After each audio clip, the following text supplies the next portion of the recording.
అందరికీ నమస్కారం అండి.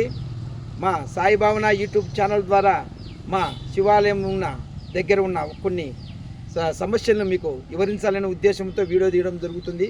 మన నల్లపురెడ్డిపల్లె గ్రామ ప్రజలు మన శివాలయం దగ్గర సమస్యల మీద దృష్టి పెట్టి నేను చెప్పే సమస్యల మీద మీరు ముందుకొస్తారని కోరుకుంటూ నేను మీకు కొన్ని వీడియో రూపంలో మీకు ఇప్పుడు పెట్టదలుచుకున్నాను. ఇక్కడ ఉన్న శివాలయం దగ్గర ఉన్న సమస్యలను. కాబట్టి ఇంత త్వరగా ఈ సమస్యలను పరిష్కరిస్తే మన ఊరి ముందరే ఉన్న శివాలయానికి మంచిగా ఉంటుంది. కాబట్టి ప్రతి ఒక్కరూ ఈ శివాలయం మీద దృష్టి పెట్టి దీనికి సమస్యలను సమస్యలు తీర్చి మంచిగా దేవాలయాన్ని పరిశుభ్రంగా ఉంచుకుంటామని మనవి చేసుకుంటూ మీ అందరి దగ్గర ఇప్పుడు ఒక వీడియో రూపంలో మీకు చూపిస్తాను. కాబట్టి దయ నుంచి ప్రతి ఒక్కరూ వీడియోను చూసి స్పందించే హృదయాలు ఉంటే అంత త్వరగా దీన్ని పరిష్కరించే విధంగా ముందుకు పోదామని భావిస్తున్నాను. అందరికీ నమస్కారం అండి. ఎంత త్వరగా మీరందరూ ఈ శివాలయాన్ని సమస్యను పరిష్కరిస్తారని ఆశిస్తూ సెలవు తీసుకుంటున్నాను. జై భారత్ మాతాకి జై. ఓం హర హర మహాదేవ శంభో శంకర పార్వతీ నమశివాయ. ఇది మన శివాలయం దగ్గర ఉన్న బండపరుపు. ఇది బండపరుపు కొద్దిగా సిమెంట్ పోయినందువలన ఇలా బండలన్నీ విడిపోయి హెచ్చుతగ్గులుగా ఉండడం జరుగుతుంది. ఎవరైనా మన శివాలయంలోకి రావాలనుకుంటే పొరపాటున ఈ రాళ్ళ మధ్యలో కాలు తగిలి కొద్దిమందికి బొటన వేళ్ళ కాడ అలా గాయాలైన సందర్భాలు ఉన్నాయి. ఎప్పుడో వేసిన ఈ బండపరుపును ఈ మధ్యనే మనం తయారు చేసుకోవాలనే ఆలోచన వచ్చింది.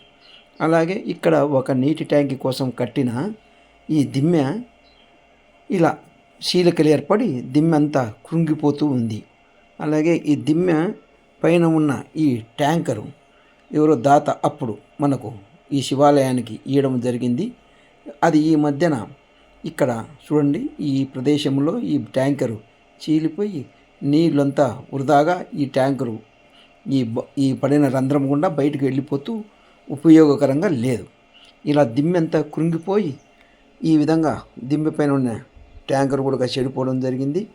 అలాగే దిమ్మె చూడండి ఎంత చీలిపోయి కృంగిపోయి భూమిలోకి ఉంది. కాబట్టి ఈ శివాలయం దగ్గర నీటి సౌకర్యం లేక భక్తులు కొద్దిగా ఇబ్బంది పడుతున్నారు.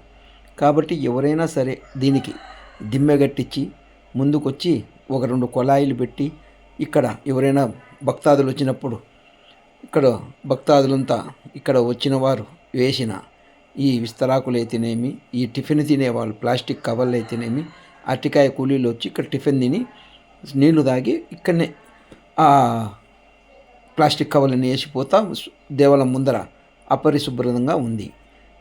దీనికి గాను ఒక డస్ట్బిన్ లాంటి మన శివాలయం ముందర పెడితే గనక తినేవారు ఆ డస్ట్బిన్లో ప్లాస్టిక్ కాగితాలు వేసి వాళ్ళు పోతుంటారు. ఈ ప్లాస్టిక్ కాగితాలు మనం సచివాలయం సిబ్బంది ద్వారా ఎత్తేసుకుంటే కనుక కొద్దిగా డస్ట్బిన్ వలన ఉపయోగకరంగా ఉంటుంది. ఈ బండ సప్పటను ఎంత పరిష్కరిస్తే అంత బాగుంటుంది.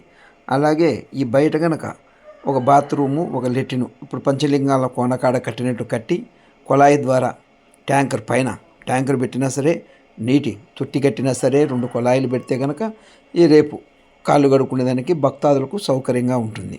ఇంత అందంగా ఉన్న ఈ శివాలయానికి ఇవి కొన్ని ప్రధాన సమస్యలు కానీ స్పందిస్తారని ఆశిస్తూ ఉన్నాం. జై భారత్.